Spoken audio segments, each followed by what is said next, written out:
ৰাভা হাছং সাহিত্য সাহিত্য পৰিষদৰ উদ্যোগত দুধনৈস্থিত পৰিষদৰ সচিবালয় প্ৰাংগণত অনুদান বিতৰণী সভা অনুষ্ঠিত হয়। এই সভাৰ জৰিয়তে গোৱালপাৰা জিলাৰ জয়ৰাম কোচিৰ পৰা আৰম্ভ কৰি কামৰূপ গ্ৰাম্য জিলাৰ ৰাণীলৈকে গঠিত সৰ্বমুঠ ৩৬টা পৰিষদীয় সমষ্টিক সামৰি এই অনুদান বিতৰণী সভা অনুষ্ঠিত হয়। এই সভাৰ জৰিয়তে ৪০টা মহা আত্মসহায়ক গোট, ২৪ গৰাকী শ্বহীদ পৰিয়াল আৰু ৫৪ গৰাকী জটিল ৰোগৰ আক্ৰান্ত ৰোগীক সৰ্বমুঠ ৫০,০০০ টকাকৈ আৰ্থিক অনুদান আগবঢ়ায় ৰাভা হাছং পৰিষদে। ইয়াৰ উপৰিও হাইস্কুল শিক্ষান্ত পৰীক্ষাত কৰ্তৃত্বৰে উত্তীৰ্ণ ছাত্ৰ-ছাত্ৰী, হাইস্কুল উচ্চতৰ মাধ্যমিক কৰ্তৃত্বৰে উত্তীৰ্ণ সৰ্বমুঠ ৯৭ গৰাকী ছাত্ৰ-ছাত্ৰীক এই আৰ্থিক অনুদান আগবঢ়ায় ৰাভা হাছং পৰিষদে।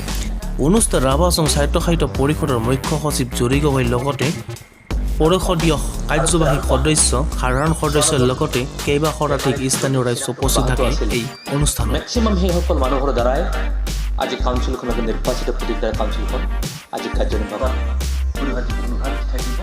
সেইসমূহ আপোনালোকে পৰিপক্ষ নহয়। তো শ্বহীদ পৰিয়ালসকলক আমি ৫০,০০০কৈ দিছোঁ টকা। ৫০,০০০ টকাটো ডাঙৰ কথা নহয়, ই খুব কম পইচা। কিন্তু এই লক্ষ্যস্থিৰ আমি কৰি লৈছিলোঁ, আগত বিগত সময়ছোৱাত আমি দিছোঁ, লক্ষ্যস্থিৰ কৰি লৈছিলোঁ যে বিগত সময়ছোৱাত আমি অবজাৰ্ভ লক্ষ্য আমি কৰিছিলোঁ কিছু কিছু সৰু সৰু কাম শ্বহীদ পৰিয়ালৰ বহু সমস্যা থাকিব, সমস্যা আছে আৰু ভৱিষ্যতত থাকিব। কিছু সৰু সৰু কাম কাজ তেখেতসকলে কৰিব পৰা নাই কিছু পইচাৰ অভাৱত।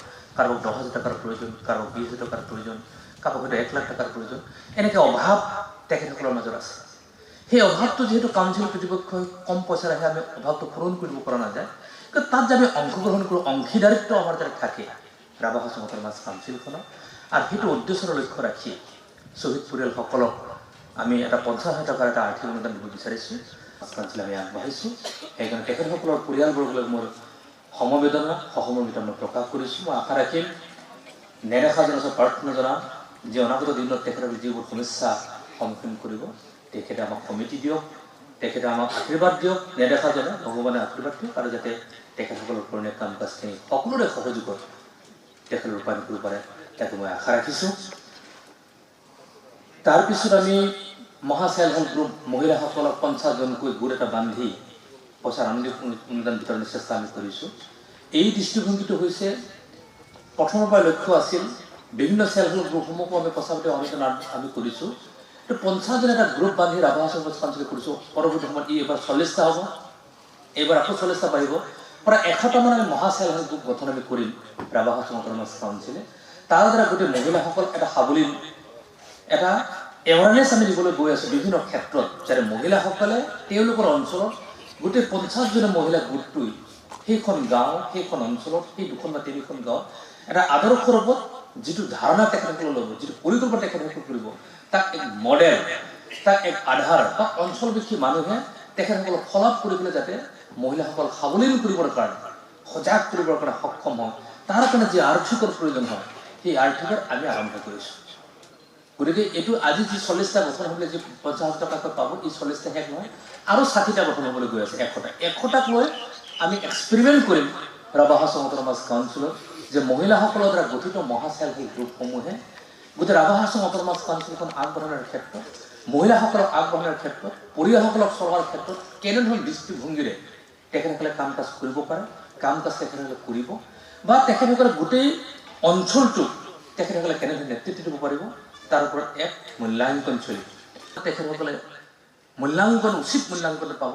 তেখেতসকলক অহাবেলি ১,০০,০০০ টকাৰ যে চিন্তা আমাৰ আছে, আৰু যি অনুষ্ঠানটোৱে আৰু অধিক সেই পোৱাৰ পিছত ভালকৈ কাম কাজ কৰিব, সেই মহা চেল্ফ হেল্প গ্ৰুপসমূহক তেখেতসকলৰ পৰিয়াল লাইভলিহুড দিবৰ কাৰণে ৰাভা হাছং অট'নমাছ কাউন্সিলৰ পৰা ৫,০০,০০০ টকালৈকে আমি আৰ্থিক অনুদান দিম। এই কথাখিনি মই আপোনালোকক কৰিম। গতিকে মই আশা ৰাখিম যে মহিলাসকলৰ দ্বাৰা যি মহা চেল্ফ হেল্প গ্ৰুপ গঠন হৈছে, তেখেতসকলে আন্তৰিকতাৰে কাম কাজখিনি কৰে।